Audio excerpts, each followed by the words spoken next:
Namah Shivaya, Sri Matre Namaha, Namo Mahadbhyo, Gurubhyo, Rishibhyo. I welcome you all into today's audio where we will be discussing about Kumara Swamy or Subramanya Swamy or Murugan. So it being Kartika Mass today and also on top of it, the Tithi today is Shashti. Every day in Kartik Mass is very, very powerful and every day has its own significance, and each and every day of the complete month is considered extremely auspicious for divine sadhana. As I mentioned earlier in my earlier workshops also, some days, dedicated to Dhanatrayodashi, some days dedicated to Bhairava Puja, some days dedicated to Naga, like Naga Chaviti or Naga Chaturthi that happened very recently, 1 or 2 days ago. So very, very auspicious month. Entire month is auspicious. So today being Shashti, I felt that today is the best day to talk and discuss about Kartikeyan or Kumara Swamy or Subramanya Swamy. So, whenever we go to any Kumara Swamy temple or Murugan temple, we always get a question, many of us. What is the relation between the serpent energy and Kumara Swamy? What is the relation between the Nagendra and Kumara Swamy?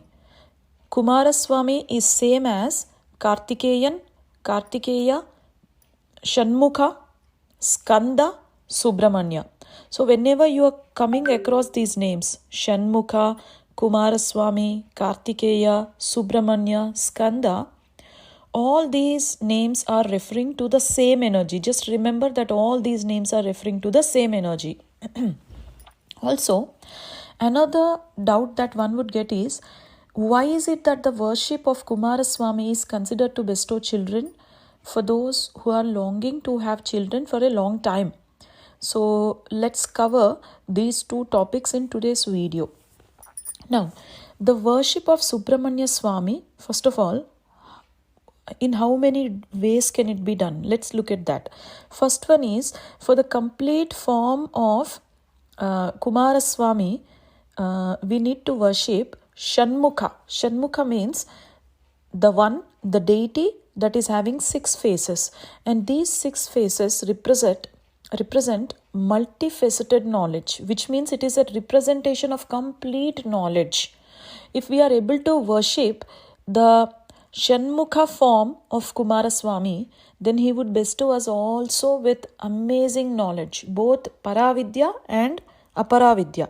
That means both material knowledge, that is the like material knowledge means physics, chemistry, the 3D knowledge, the knowledge, the learnings that are needed in our 3D world, and also the Paravidya. Paravidya means the spiritual knowledge. The second way of worshipping Kumara Swamy is in the snake form, which is called Subramanyeshwara Swamy.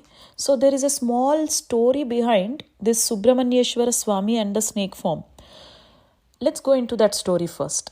Once in Kailasa, Kumara Swamy sat in the lap of his mother and was observing the visitors of his father, Lord Shiva.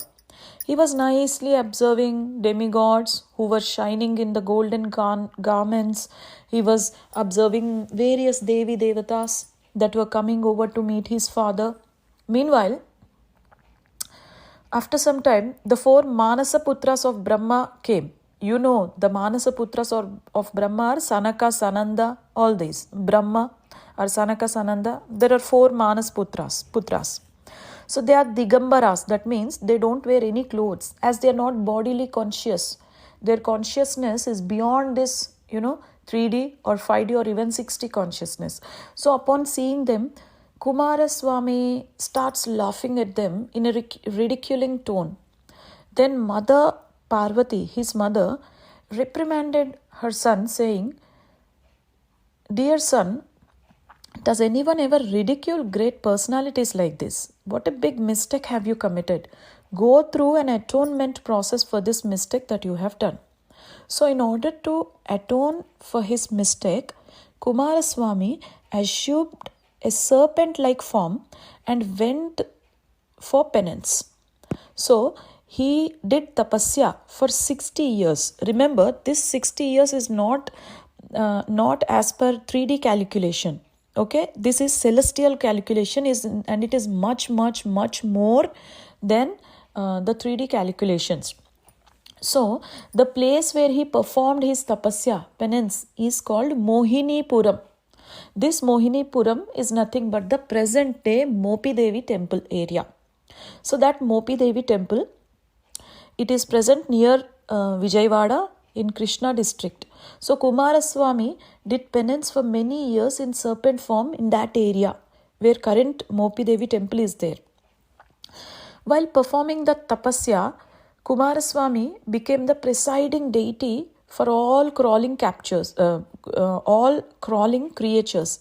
So you need to understand that he did penance in the form of a serpent in an anthill, okay, in the Mopi Devi area. So since he did penance, tapasya, in the form of serpent energy, in the form of a snake, he became the presiding deity for all crawling creatures. That is, which means he resides in all crawling creatures like small worm, even in small earthworm, till big snakes like python, etc. So this is the relationship between snakes and Kumara Swamy. This is how the relationship started between these energies. So it is for the same reason that worshippers of Kumara Swamy, they never eat foods like semia or noodles, vermicelli and all, because they can't even tolerate the thought of, eating them that resemble in shape with snakes. For example, suppose that if you are given a candy in the shape of a god, in the shape of a god that you worship every day, would you be able to eat it? No.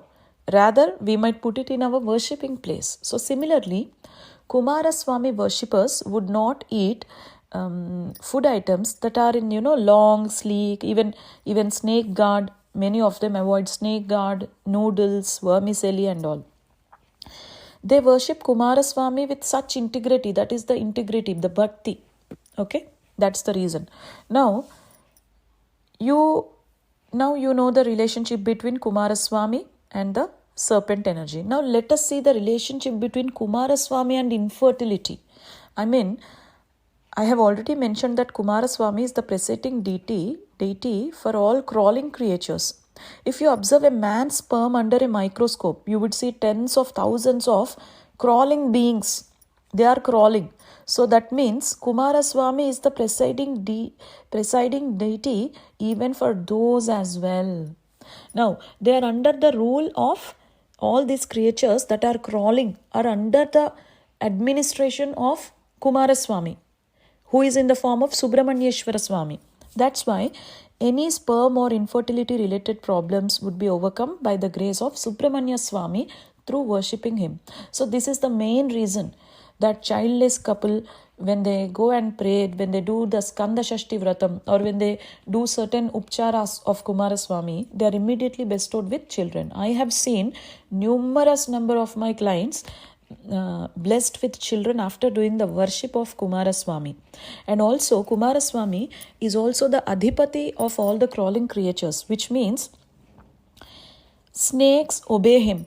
Snakes listen to him. Serpent energies listen to him. And this is the very reason Kumara Swamy is also worshipped to get rid of Nagadosham, Kalasarpa dosham and all these things. And also one more dosha is there that Kumara Swamy helps with. That is the Manglik dosha. That is the Kuja dosha or Mangal dosha. Okay, this is another dosha that Kumara Swamy, with the blessings of Kumara Swamy, one can easily cross over. Now, the next way of worshipping Kumara Swamy is through Kundalini Shakti present in every one of us in a dormant state. So by worshipping Kumara Swamy, Kundalini will awaken and reach the Sahasrara, passing through 6 chakras. Kundalini goes upwards, expressing itself in each chakra, which are nothing but 6 faces of Shanmukha. Okay, all the 6 chakras from the Muladhara chakra to Agnya chakra, also are under the control of Shanmukha. That means, who is Shanmukha? The Shanmukha form of Kumara Swamy. Okay, the energy is same. Kumara Swamy, one form is Subramanya Swamy, which caters to the serpent energy. Another form is Shanmukha, which caters to knowledge. And the Shanmukha means six-faceted energy. So these six faces represent unprecedented knowledge, and also he is also mentioned as the Adhipati of these 6 chakras. So there are 6 Shanmukha kshetras in Tamil Nadu. If you could do sadhana there, your Kundalini would awaken very, very easily. They are so powerful that each of these kshetras have immense power to activate each of the 6 chakras. The most important thing I want to convey through this video is, kindly, please do not kill snakes after you come out of puja room worshipping Subramanya Swamy. Even if you're not worshipping Subramanya Swamy or Kumara Swamy, kindly do not kill snakes. Because it amounts to great sin, and it is very, very difficult to get out of that sin. It's a very big mistake to kill snakes. If you happen to see a snake in your home, for example, just go out, call someone who can capture the snake capturers or snake catchers will be there. Just call them. They would take it and they would leave it somewhere where no one disturbs them. Usually many people show their valor or pratapa on non-venomous small or water snakes and beat them to death. Just remember one thing, we don't have permission to kill any creature in nature unless and until it attacks us. And only in defense. You can actually, even that you can only do that in defense. When you are being attacked by some creature, and only in defense, in order to protect yourself, you can probably attack it. But you don't have permission to kill any creature unless it attacks you. So just throw away water snakes with a stick outside of your home. Few people horribly kill earthworms, etc. Please do not ever do such things. There is Subramanya Swamy in every crawling creature. Please understand that.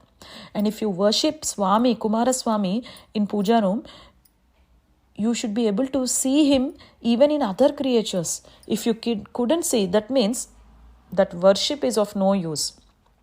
So that's why every one of you, please respect every creature in nature as a form of God.